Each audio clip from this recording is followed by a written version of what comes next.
Ya, saya Ahmad Taufikur Rahman. Saya kali ini akan melanjutkan presentasi dari teman saya tadi ya. Kali ini mengenai cara pengukuran ranah kognitif pada siswa. Sebelumnya, ranah kognitif adalah suatu kegiatan yang menyangkut atau melibatkan kegiatan mental atau otak daya ingat siswa pada suatu hal. Jadi bagaimana otak atau mental siswa itu dapat kita ukur. Caranya bagaimana? Nah, kali ini kita akan mencari tahu atau berbagi ilmu, belajar bersama mengenai tingkatannya apa saja seperti itu. Karena di sini ada 6 tingkatan ya, dari yang pertama hingga yang terakhir. Dan semua itu harus dilakukan dengan berurutan dari yang pertama hingga yang terakhir. Yang pertama yaitu tingkatan pengetahuan, yaitu suatu tingkatan kemampuan siswa mengenai pemahaman dan daya ingat dan suatu pengetahuan yang sudah ia dapatkan sebelumnya. Jadi siswa itu sebelum melanjutkan pada tahap berikutnya, siswa itu harus mempunyai pengetahuan yang sudah ia tanamkan dalam otaknya, dalam memorinya yang baik dan benar, tepat seperti itu. Yang pertama contohnya ini. Di sini tuh anggap saja ini adalah sebuah pita yang panjangnya adalah 10 cm. Dan ketika pita ini 10 cm ini dibagi 2, maka hasilnya kan 5.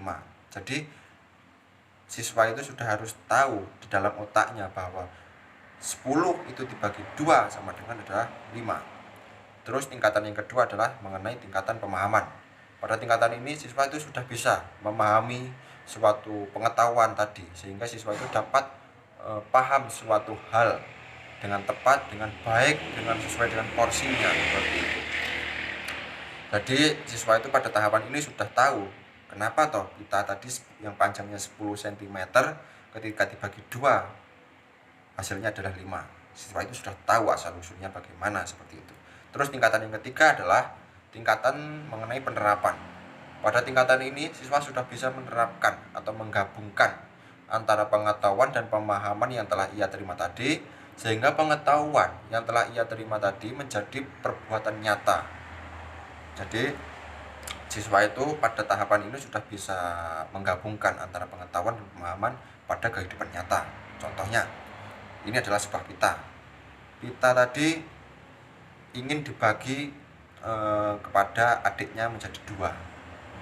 Karena tadi sudah tahu bahwa 10 dibagi 2 adalah sama dengan 5, maka siswa itu sudah bisa menerapkan, oh ternyata ketika saya bagi pita tadi, saya bagi 2 dengan adik saya, maka karena panjangnya 10 meter, maka saya mendapat bagian 5 cm dan adik saya 5 cm, karena 10 cm dibagi 2 adalah 5 cm.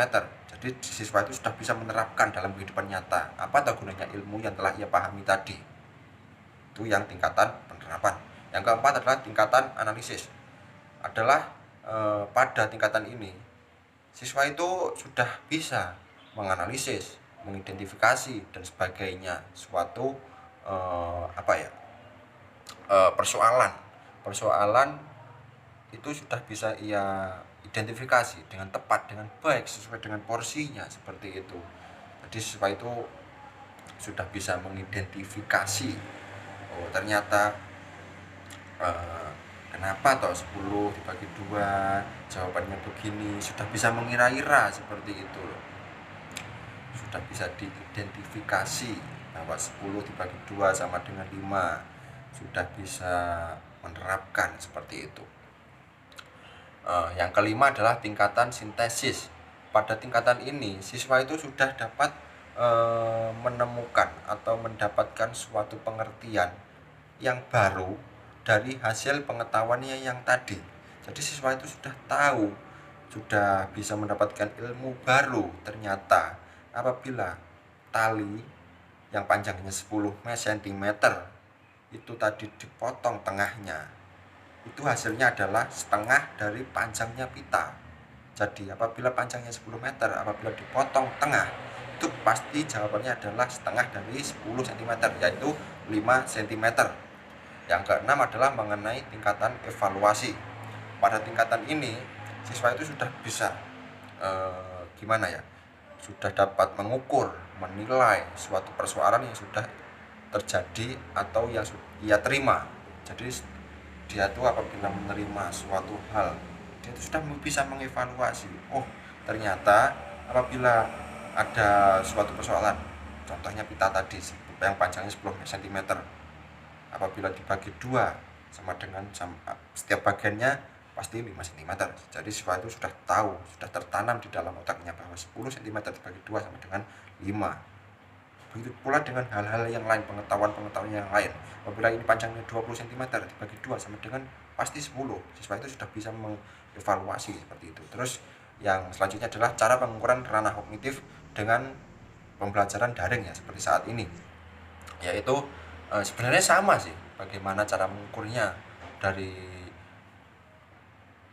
yang luring atau pembelajaran langsung dengan yang daring atau pembelajaran via online, itu sebenarnya sama, harus melewati 6 tingkatan tadi. Tapi gimana ya, namanya daring itu pasti ada sesuatu atau ada tingkatan yang tidak bisa ternilai dengan baik.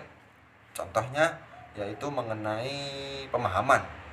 Mungkin guru, dosen itu bisa memberi pengetahuan dengan memberi ilmu, yang memberi bacaan, tulisan atau dan lain sebagainya. Tapi belum tentu siswa itu bisa paham dengan baik, dan pada tingkatan selanjutnya apalagi paham. Menerapkan juga belum tentu. Terus menganalisis juga belum tentu. Pada tingkatan sintesis juga belum tentu, apalagi mengevaluasi, karena yang tingkatan kedua saja belum tentu paham, walaupun dia itu mempunyai pengetahuan bahwa contohnya tadi 10 dibagi 2, tapi dia itu hanya tahu, hanya hafal bahwa 10 dibagi 2 sama dengan 5, seperti itu. Dia itu nggak tahu asal usulnya 10 dibagi 2 sama dengan kenapa kok 5 dan sebagainya. Pada tingkat tadi itu belum tak paham. Jadi sebenarnya pada pengukuran ranah kognitif secara langsung maupun online atau daring sebenarnya sama, tapi pada saat daring itu memang harus ada gimana ya, yang lebih seperti itulah. Jadi memang pasti ada yang kurang mengenai pemahaman tadi. Ya mungkin cukup sekian presentasi dari kelompok kami, ada kurang lebihnya mohon maaf. Wassalamualaikum warahmatullahi wabarakatuh.